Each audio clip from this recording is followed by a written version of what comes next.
Hello guys, welcome back to my YouTube channel. It is Victor once again. It's another day and we have another scholarship. Today we are in Australia and we'll be talking about the Australia Awards Scholarship. This is fully funded, covers your tuition, covers your travel, covers your living expenses, health insurance. Every cost is covered through and through. Unfortunately, a number of persons on this YouTube channel have won the scholarship in the past. So what you see here on your screen is the award letter of one of the subscribers from this channel, I think a year ago, 2 years ago. And she applied for the scholarship. She was interviewed by the Australian Embassy, and then she was made a master's scholarship. And this is the letter they sent to her after the interview. We have like three other persons from this channel who also got the scholarship through our tutorials. So once again, I'm giving you the tutorials free of charge and showing you how to apply so we get more people being awarded the Australia Awards Scholarship. So hopefully this will be you in the coming months. So let's begin without any further delay.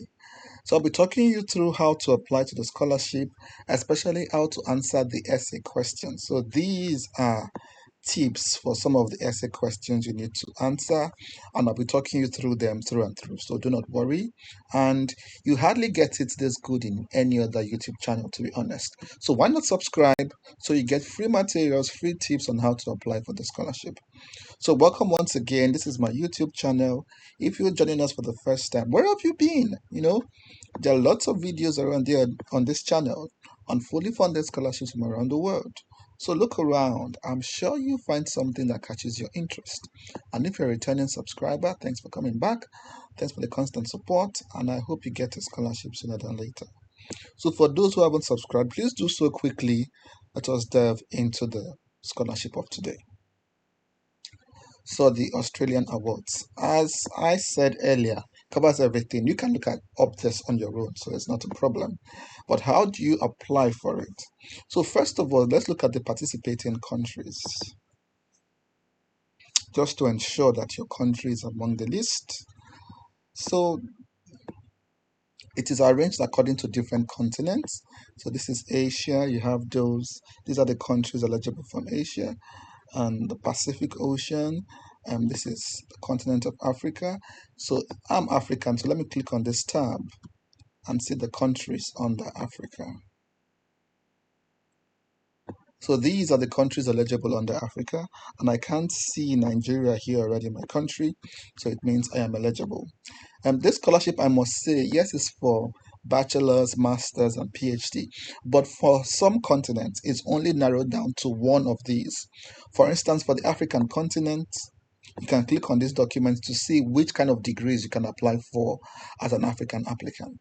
And I think I've done that already. And it says it's just for masters. So you can apply for master's courses as an African applicant. For other people from other continents, some of them are allowed to apply for bachelor's, some of them are allowed to apply for PhD. But as an African, you're only allowed to apply for a master's course. So this is the document peculiar to African scholars. So we can scroll down a little bit more. We've seen the eligible countries, and these are the priority areas. So for you to get the scholarship, you have to connect your research to one of these: agriculture, food security, climate change, foreign policy, gender, mining, energy. So these are the priority areas. You can scroll down to get more information. You can see to obtain a master's at any tertiary institution in Australia. And once again, they reiterate what the scholarship will cover. Everything. It's all there. Visas, stipend, tuition, living expenses, health insurance, everything is there. So you have to be a minimum of 25 years, and this is where it becomes a little bit difficult. Have 5 years post-work experience. So they need people who are a little bit more experienced, those who have worked for a while after undergrad, and not those who just left undergrad. So that might be the challenge for a number of persons, but that's their requirement. I do not set the rules. So 5 years post-study experience, and do not have a master's already. And it says here, yes, present the English proficiency test. But however, you can have this test waived, excluding candidates if their first language is English and they have undertaken their education in English. So if you've already taken your education in English, you do not have to write any of the English language test. The deadlines are also written here. The application documents are also written here. They are the regular documents, actually, like a passport, degree certificate, um, transcript, your CV, reports from your employers, academic report, that's report from your former lecturer, the English language test, or the exemption. So it is very straightforward. So let's go back to the main page. We started from here. So if you're not from Africa, of course, check for your own continent, check from your own country, and see your own application requirements. They are quite similar. But as I said, for some continents, you're allowed to study for a PhD or even a bachelor's. But for those from the African continent, it's just a master's. So let's go back there. So how do you apply? For more information on how to apply, let's click on this and how to apply. Okay, we're back. So there is this platform on how to apply, but it might be a good thing to download some of these documents, like the online user manual or even the handbook on how to apply. Because before you want to open the application portal, you might want to have an idea of what it looks like, what documents you need to submit, and what questions are they going to ask you. So I have already downloaded one of these, and I think I have it here. Where is that document? Yeah, this is the document. So this is the online manual, and it just shows you step by step how do you apply for the scholarship. We can go back there to the main page as well. You can check for participating universities. And let's go back to the main page, participating universities. I just want to show you that there are several. Yeah, by the way, I got this from a simple Google search. So do not ask me for the link, just Google it and you get the link on how to apply. So let's go. Participating institutions. Yeah, this is what I was looking for. Just to show you that it's a very long list. There are several participating countries. So you wouldn't have to worry. So you can see very lengthy list. It's still going.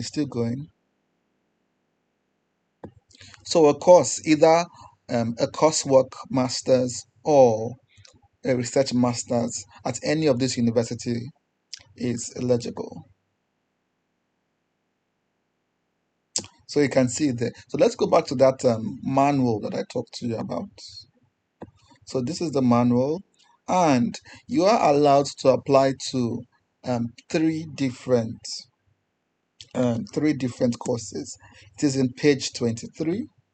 So it means in those participating universities we looked at initially, go there and see the courses you like to apply for, and then you can narrow them down to three of them. So then in the application form, you mention the courses you intend to be considered for. Do not apply to those universities. This is very important. Do not go to the universities and apply. Just check their website, check the courses, and then return to this scholarship application form and type in those courses. This is very important. It is when you get shortlisted for the scholarship that you're invited to apply for those courses. So it means apply for the scholarship first, wait to be shortlisted before you go and apply, and you would even be helped to apply to those courses. So just look at the website, get those courses, narrow them down to three of them, and then come here and state them out here. So that is important. So let's go to the essays I talked about. So I think it's in page 31, supporting statement. So there's an essay, about 3 or 4 of them. So the first one is how you chose your proposed course and institution. The second is how would the proposed study contribute to your career? The third one is about how you've implemented change and reform in your country.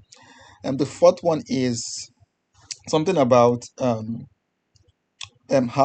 you would practically use the skills you acquire from this scholarship. And then the fourth one is the okay, this is an A and B. The B is about the constraints you think that might prevent you from achieving your goals. So, good news, I have compiled a document that would help you answer these questions. I'll leave a link to this document as well so you can go through and help you. So, the first one is asking, how did you choose your course and institution? You can say, state your course first, state your sorry, supposed to be a P there, proposed course, your area of specialization. You say, oh, I am a public health scientist, or I specialize in climate change or things like that. And I intend to undertake a master's in environmental sciences, a master's in public health. So, how did you find the school? You might say you went through a Google search and you filtered through the different universities in Australia and narrowed it down to your choice. You could also say that you checked the rankings. So, yes, Australia has several universities and several departments. So, you check the rankings and saw those that are highly ranked and chose those ones. And then you could mention the particular rankings that you looked at, like the QS ranking or other recognized rankings. Mention that you went to the university website itself to just check and see what is offering, to ensure that there's compatibility, to ensure that you meet the criteria, and mention the skills you think the university would furnish you with. You can also say that you were referred to the university by a friend, maybe a friend already studying there, or there's a professor whose work you like and you like to study under the professor, and that is why you are attracted to that university or to that department. Yeah, these are some of the talking points you can include. Then, how it will help with your career, you can say that it will give you international exposure and what best practices in your area of specialization, furnish you with particular skills. Once again, mention those skills that you intend to learn. Is there a particular method? Probably you want to learn how to code, um, some quantitative skills you want to learn for your area of research, and this department offers lots of those skills, so that's a good one. You can say, oh, the skills you also acquire would help you in your career, like you're going back to civil service, or you want to contest for public office. All that is good. International networking also very important for collaborative work. Then you might want to start your own business, your own consultancy, and the skills, your knowledge you acquire would help you hit the ground running. The next question is about how you intend to effect change or your contribution towards effecting change. So, what you've done in the past, when you've showed leadership, when you've shown insight into engendering change. So, just use the STAR method or the STAR L method. Mention the situation, mention the task, mention the action you took, mention the result, and then the learning. For instance, you can say you joined a team of young public health scientists who gave vaccines to children, maybe the polio vaccines in your country. You can say you first joined a sensitization program or led a sensitization program in rural communities, teaching young mothers about the need to vaccinate their children against like polio and other viruses. And after that, you were able to go around different communities in their houses to give them the polio vaccine. And then you can also mention the results that a year or 2 years after, the cases of polio drastically reduced in that community. So mention the community, mention an estimate of the number of people you contacted, and also mention the learning that you learned how to communicate better in public, you learned how to work with a team, you learned how to do outreach and things like that. So that would help. Then they're asking about practical ways that the knowledge you've acquired will help you professionally. So, first of all, talk about the problem that is pressing in your community and in your country and show how your skills will help you address that problem. For instance, flooding or a public health crisis or conflict resolution. So show how the skills you've acquired will help you address this or solve this or contribute towards this depending on the issue at hand. You can also mention career progression. We've said this earlier, but just to reiterate, that this course you're studying would give you the skills, the exposure, a degree from an Australian university would make you a strong candidate when you finish in the institutions you intend to apply to. You can also mention the institutions, like I would like to work in the civil service here, I would like to work with the UN, I would like to work with this NGO or that NGO.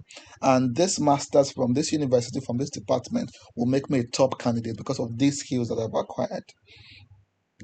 You can also go personal, talk about your personal background and challenges that you struggle to fund your own studies, and this scholarship would help you with the finances. It also help you with the skills to get good jobs and help you with social mobility and income to cater to your family members. So these are like practical skills. I think they also talked about constraints that you face, possible constraints that you face. For constraints, you can say if you have a disability, we can write this quickly. Constraints. Let's see, let's do this in real time. Constraints. Let's give this some space and let's change the color.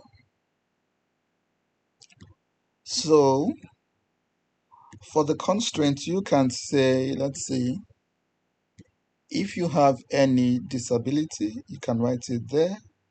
Oh no, let's do this instead. Disability, you can write it there. Leaving your family for 1 to 2 years. So these are the challenges.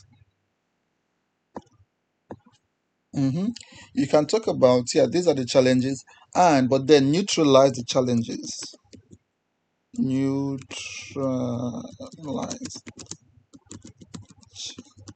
So what does it mean? Show how you can still cope. Show how you will cope with these challenges. So it means yes, you have a disability, but show that, or you're sure you are aware that this university has facilities that will help you with your disabilities, so it wouldn't strongly impede your studies. Yes, it's a difficulty, but the university has like disabled access. So if you have mobility issues, this university or this department is wheelchair friendly, so they can help you get access to the labs and the classrooms, and this would improve your experience. Or living family, like living your family, yes, it's challenging, yes, it will be difficult, but you try to maintain contact with them by regular phone calls, by regular video calls, and that will help you feel less homesick. So mention these things, but then neutralize them because you do not want to come across as weak, and you do not want to mention these issues as major stumbling block against your studies. But you want to say, yeah, these are difficulties, but I can get over it at the end of the day. So you can mention that. So I hope this was useful. These are practical skills that will help you write those essays. So that is it, guys. I hope this was useful. Start working on this. You have a bit of time, so you can sit on it for a while, but then do not sleep.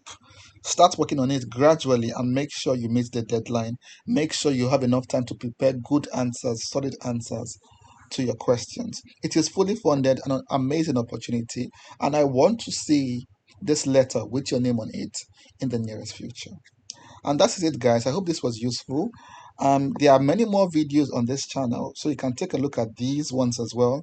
And who knows, you might just get multiple offers from multiple universities, and you'll be in that beautiful position where you have to select from different offers, different universities, different awards.